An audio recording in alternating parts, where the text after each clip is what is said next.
बच्चों, आज हम आपकी पाठ्य पुस्तक आकृति के पाठ 8 देहाती चूहा शहरी चूहा पाठ का पाठन करेंगे।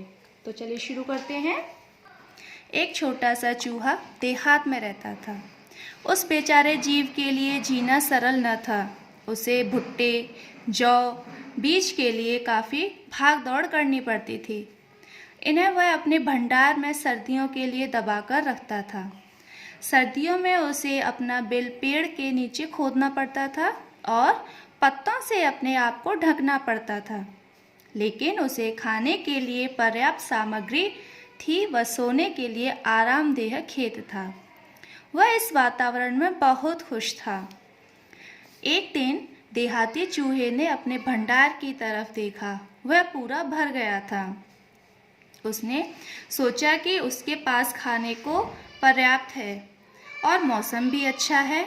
क्यों ना अपने चचेरे भाई शहरी चूहे को बुलाकर कुछ समय के लिए अपने साथ रखा जाए। वह देहात में अपनी छुट्टियां अच्छी तरह से बिता सकेगा। शहरी चूहा कुछ दिनों बाद आया। दोनों भाइयों के पास बात करने के लिए बहुत कुछ था। वे काफ़ी समय से आपस में नहीं मिल पाए थे। लेकिन जब देहाती चूहे ने रात का भोजन परोसा तो शहरी चूहा उदास हो गया। क्या तुम्हारे पास खाने के लिए सिर्फ दाने, जौ और सूखे फल ही हैं? मेरा ऐसी दावत खाने का बिल्कुल विचार नहीं था। देहाती चूहा कुछ न बोला। रात को वे पेड़ के नीचे नम घास पर सोए। दूसरे दिन सुबह शहरी चूहा कांपता हुआ उठा और बोला, यह तुम्हारा आराम करने का अच्छा ढंग है? मैं जमने की हद तक ठंडा हो गया हूँ। रात में ठीक से आँख तक नहीं झपकी। देहाती चूहे ने कहा, मुझे खेद है। लेकिन शहरी चूहे ने बात को उदारता से लिया और कहा, अफसोस मत करो भाई, आओ और मेरा शहर देखो। तुम देखोगे कि यहाँ और वहाँ में क्या अंतर है। हम अच्छा खाएंगे पिएंगे। मेरे पास बड़ी आरामदेह बिल है जहाँ हम सोएंगे। मेरे साथ आओ और शहरी जीवन का मजा लो। देहाती चूहा मान गया। दोनों चूहे शहर की तरफ चल पड़े। उन्हें घर पहुँचने में रात काफ़ी हो गई थी। उस दिन उन्होंने बड़ा अच्छा भोजन किया। मेज़ अच्छी खाने वाली चीज़ों से भरी थी।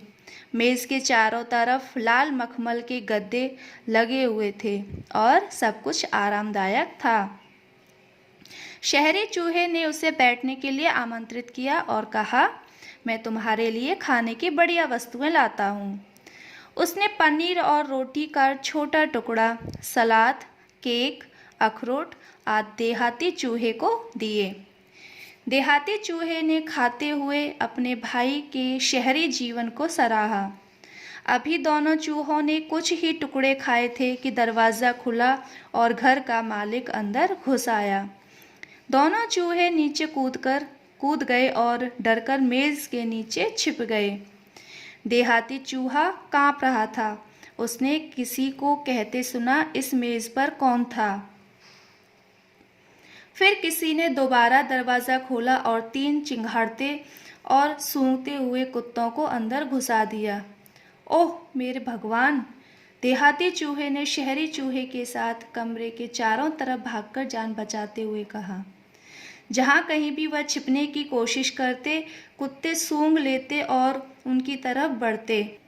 अंत में चूहों को एक छोटा सा छेद मिल गया जहाँ वे आराम से घुसकर बचाव कर सकते थे। वे बैठे बैठे घबरा रहे थे क्योंकि जब भी उन्होंने भागने के लिए सिर बाहर निकाला, कोई ना कोई कुत्ता सिर्फ भौंक जाता। घंटों बाद जब कुत्ते और लोगों ने कमरे को छोड़ दिया तो देहाती चूहा सहमा सूंघता बाहर आया। वह अब भी काँप रहा था। काफ़ी देर छेद में रहने के कारण वह अकड़ गया था। हालांकि वहाँ कोई नहीं था। देहाती चूहे ने कहा, मुझे डर लग रहा है और मैं वापस जा रहा हूँ। तुम्हारी आवभगत का धन्यवाद। मैं महसूस करता हूँ कि अपनी फसलें जौ, बीज और सर्दियों की ठंडी हवाएं तुम्हारे अच्छे खाने और आरामदायक घर से कहीं अच्छी हैं। आखिर मैं अपने देहात में शांति और आराम से सो तो सकता हूँ। तो बच्चों, आपका कैसा लगा आपको ये पाठ? अच्छा है ना? तो आपका गृह कार्य है कि आपको इस पाठ में आए हुए जितने भी कठिन शब्द हैं उन कठिन शब्दों को और शब्दार्थ को अपनी कार्य पुस्तिका में सुंदर सुंदर लेख में लिखना है और उनको याद करना है। ठीक है?